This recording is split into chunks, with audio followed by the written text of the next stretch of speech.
Est-ce que tu en as assez de voir ton enfant détruire ses jouets en un clin d'œil? Genre, tu lui donnes, tu tournes le dos et puis boum, c'est cassé. Alors, la question que j'ai pour toi, c'est comment peux-tu enseigner à ton enfant à prendre soin de ses affaires sans que tu aies à crier et à élever la voix?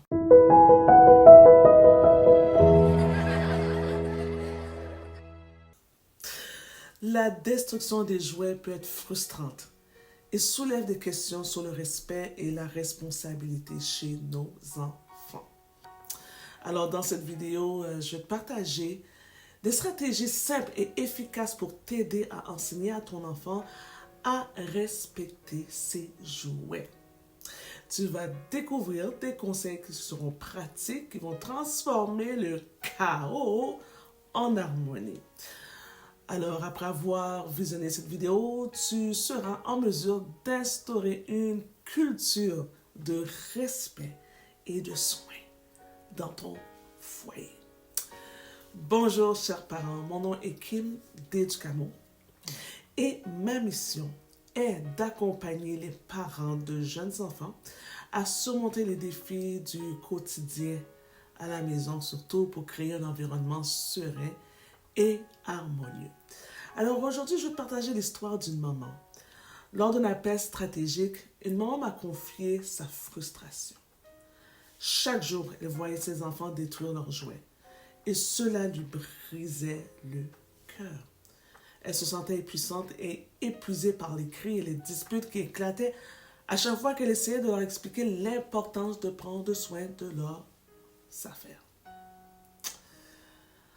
Alors, ensemble, nous avons exploré quelques stratégies pour pouvoir transformer ce chaos en une expérience d'apprentissage positive. Et voici quelques conseils pratiques maintenant que je vais te donner. Et j'espère que la maman m'écoute aujourd'hui dans cette vidéo-là parce que je vais rajouter d'autres conseils pratiques. Et j'espère que ça va toucher d'autres mamans à part toi aujourd'hui. Voici quelques conseils. Modélise le comportement. Montre l'exemple en prenant soin, même toi, de tes propres affaires. Conseil numéro 2, ça serait d'établir des règles claires. Pose des règles précises pour le respect des jouets et les conséquences en cas de négligence. Troisième conseil, ça serait de rendre le rangement amusant. Intègre des jeux ou des défis pour le rangement pour que ça devienne une activité plaisante. Quatrième, ça serait de valoriser les efforts, petits efforts. Félicite les enfants lorsqu'ils prennent soin de leurs jouets pour renforcer son comportement positif, petite qu'elle soit. Encourage.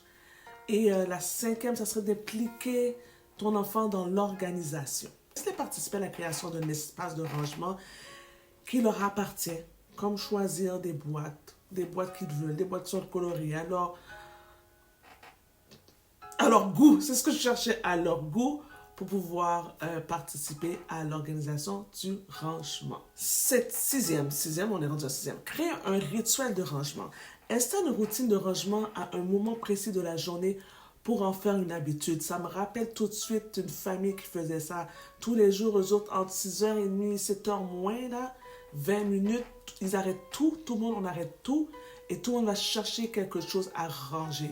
Et si tu as fini, mais c'est 20 minutes, va voir quoi d'autre qu'il y a. Va voir. Ça développe chez l'enfant vraiment le sens de la responsabilité, la coopération, l'interdépendance. Il ne s'agit pas seulement de moi, mais de tout le monde, de toute la famille. Et de prendre soin aussi de son environnement. J'ai vraiment aimé cette idée-là, donc je te le lance aussi, de placer dans l'horaire de la journée, une heure, une petite pause où ce qu'on arrête, tout le monde arrête, et c'est le temps de ranger. Et tu t'arranges, tu trouves quelque chose, même si tu dis, oh, mais j'ai terminé, puis, tu sais, parce qu'il y en a qui vont se dépêcher, là, en 5 minutes, ils vont faire vite pour ranger, là. Non, c'est pas ça, là. C'est pas une course.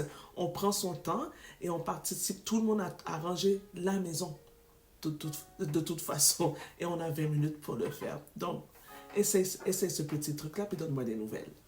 Septième, utilise des histoires ou des livres. Ça aide aussi. Lis des histoires où les personnages prennent soin de leurs affaires pour illustrer l'importance du respect. Ces conseils peuvent t'aider à instaurer une culture de respect à la maison où le rangement et le soin des jouets deviennent naturels pour tes enfants. Chaque parent, peu importe ses défis, peut trouver des solutions. Et tu n'es pas seul, et ces stratégies peuvent vraiment faire toute la différence. Alors, en résumé, enseigner à ton enfant à respecter ses jouets nécessite un mélange de modélisation, de règles claires, d'amusement, de valorisation.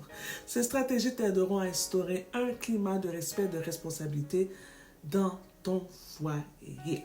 Si cette vidéo t'a plu ou t'a été utile, n'hésite pas à cliquer sur j'aime et à partager avec d'autres parents qui bénéficieraient